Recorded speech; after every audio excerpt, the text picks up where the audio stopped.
I liked what you were sharing the other day about what is the simplest way to really convey what consciousness is. Ooh. And what you said was great. Just, consciousness is how we experience life. That which enables us to That which enables us to experience life. Without consciousness, we wouldn't be having the experience. Yeah, well, we wouldn't know about it.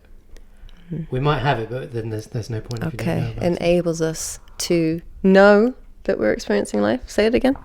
That which enables us to experience... Well, by definition, an experience, I would say, is knowable. Something you know. Otherwise, how do you know if it's an experience? So you could say it's that which enables us to experience our life. Yeah.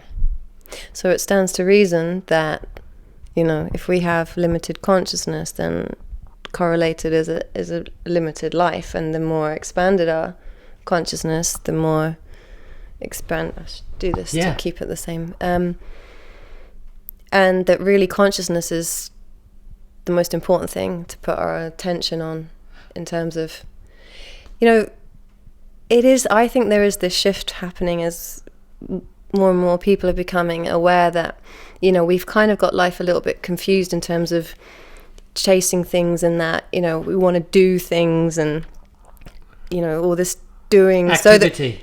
I have been there. I was freaking out, having a breakdown. What am I going to do? How am I going to make it work? It's massively anxiety inducing. Yeah. But why am I thinking that? Because I'm thinking, what do I need to do so I can be happy, content, fulfilled, whatever it is? Yeah. But we know through the experience of TM that it's being that comes first. And, from that state of being, all else follows. And so that shift away now from people not putting so much attention on kind of that accumulation factor that comes from having the right job to enable, to live here, have all that kind of thing. There is, I think, this sense that all of it is meaningless without the level of consciousness which would allow us to enjoy whatever it is that we're able to create. Yeah. I mean, it's the material and the spirit versus the spiritual, isn't it? Yeah. Because if you only know, or you're predominantly skewed towards the material, then that can feel very soulless. It's the old hamster wheel. So many. It's so great when people climb to that, whatever the top is, and then it's empty. Yeah. Nothing here. Yeah. Nothing. Yeah. And it's great. I love people when they're doing this, and it's wonderful. It's like it's maybe a bit hard for some people to accept, like easy for you to say kind of thing. Well, yeah, it's like hearing a rich person say that money's not everything. But yeah, but at least they know that. Yeah. But I think coming back to why it's so worthwhile to develop your consciousness is, we know that, like, let's think of an example. If you're a very worried, stressed person, even if you had, that strike of fortune, like, you've been worried about money, but then all of a sudden something shifts. Let's say a lot of cash came your way and you could buy your dream home, and all these things that felt far away would suddenly land in your lap. But if you are someone who is habituated in a state of worry and stress, it wouldn't take long before you found all the things to keep on worrying about and still be stressed about. Worry begets worry, stress begets stress. Well, it's like the way I always see it is like your state of consciousness is like a pair of glasses, and if they're foggy and dirty, everything that is experienced through that lens will be foggy and dirty. So if you're searching for something, whenever you find it, that part, if you're restless, then you'll just be searching for another thing, and on and on and on and on and on. Yeah, I mean, one thing is for sure. You asked me earlier, what is it that people are seeking with TM in your experience as a teacher, and it is something along these lines. It's this recognition now that really positive change is the inside job, that cliche, but it is there. We can tweak the external effects, and we can try new jobs, new relationships, new countries to live in, all this kind of thing, but you know, whoever we are is whoever we take along, and then we recreate the same experiences. We do that. That's the Zen saying, isn't it? Yeah. Wherever you go, there you are. Yeah, there you are. Exactly. But this is big because it brings that point of power back. A lot of anxiety is caused by feeling that powerlessness, like things are just happening, life is just happening, can't keep up, overwhelming. These are the triggers for anxiety. So suddenly just being like, the point of change is within me, and then reaching for something that is so accessible and easy to practice, like TM, and then finding that things unfold so naturally from that point. We talked about, well, how different it is to be making all the tiny gazillion little decisions we make in the day from that place of ease and flow. Life becomes something very different very quickly. There's a principle, isn't there? You could even say a law that, you know, whatever we are, our external reality needs to kind of match that. There's an alignment thing that happens, so that these internal shifts, that's what brings real change that's sustained and endures, and that we want as well. Yeah. ADHD. Have you taught people with ADHD? If so, what's the story? What have you found? Yeah, it definitely seems to be on the rise. There's an increase of people coming specifically and big questions like, it's 20 minutes twice a day. How does that work? And you mean how can I sit still for that long? Yeah, okay, and there's a totally understandable level of caution about how does that work. So yeah, a few, you know, what come to mind is I've taught quite a few extraordinary women with ADHD, and it's quite fun, just that level of shock coming out of that first 20 minutes, and just I can hear a voice just being like, that was 20 minutes? That was 20 minutes? And you mean it went a lot quicker than they so thought. Quick and so easy, and I went so deep. And you've taught people with ADHD and it was okay. They liked it. Yeah, they liked it a lot. Okay. Yeah.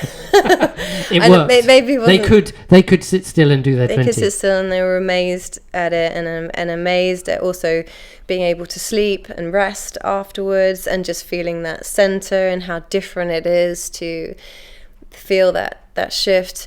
Any other topics? Exhaustion. Are you so Gemma, how old is your little one? Oh god, I keep losing track.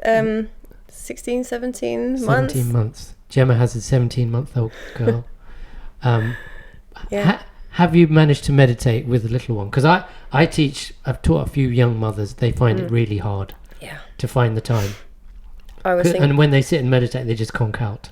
So what's your experience? It's a real battle to get the 20 minutes, but it makes such a difference. It really helps to have your partner on board. So I'm really lucky that, you know, there's no question in our household that, you know, Philippe is going to support me to do my meditation in the morning, because it benefits everyone. It clearly does. I taught quite a few parents before I became a mother, and I didn't get it. I didn't get why it was so difficult for them to find the time during the course. Of course, my perspective has completely changed now. I totally get it now. It's amazing. How can that be the case, that you can't find 20 minutes for yourself?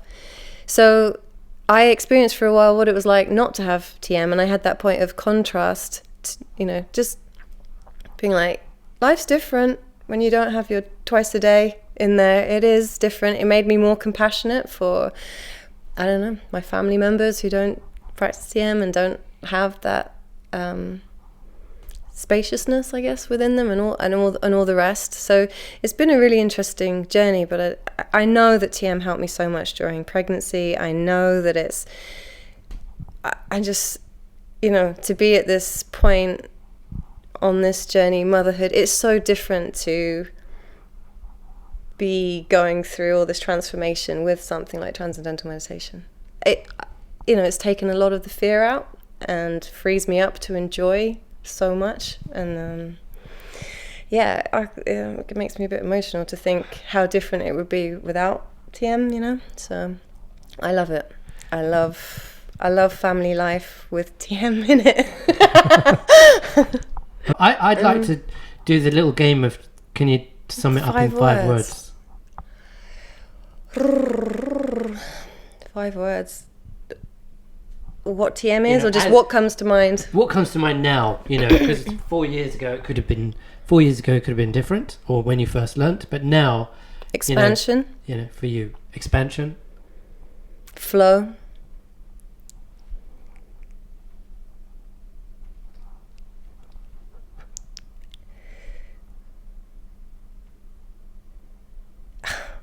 The word that comes is like enjoyment.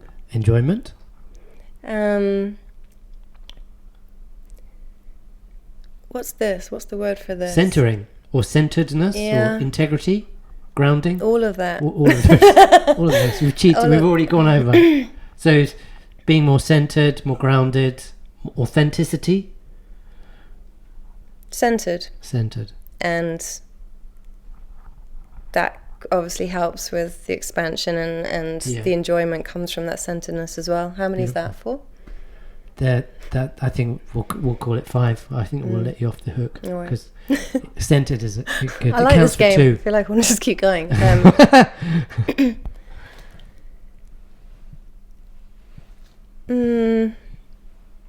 Clearness. Okay. Definitely clearness. Gemma, thank you for making it here, even though you suffer from very little sleep on this Sunday morning. Yeah. To Hackney, coming all the way from the rural where? Saffron Walden? Saffron Walden. All this way on a Sunday morning. What a start. Yeah. So thank you. It's a bit like teaching, and there's not many things I'd rather be doing. Okay. I say this a lot with the intro talks because, you know, you do feel... what's great is you do feel tired and exhausted, and then whatever you want to do, you want to make sure it's really worth it. You know, when you have a little one, you know, all your attention's flowing that way, and then it's like, if something's going to pull me out, like work-wise or commitment-wise, you just really want it to be worth it. There's nothing more worthwhile chatting about than transcendental meditation. I love talking with you, so it's all good, and I feel massively energized because we meditated just before talking, so blasted away the head fog, and I would happily chat again. Oh, well, we can bring your friends, your definitely. There's so many people I'd love to bring in to have a talk, so let's do that. Yeah. Hackney Part 3. Yeah, definitely. In Ruth's lovely flat. Yeah, and she says yes. Yeah, I mean, yeah. There's a lot more to talk about. That's fun. Okay, thank you. Thank you. Hooray.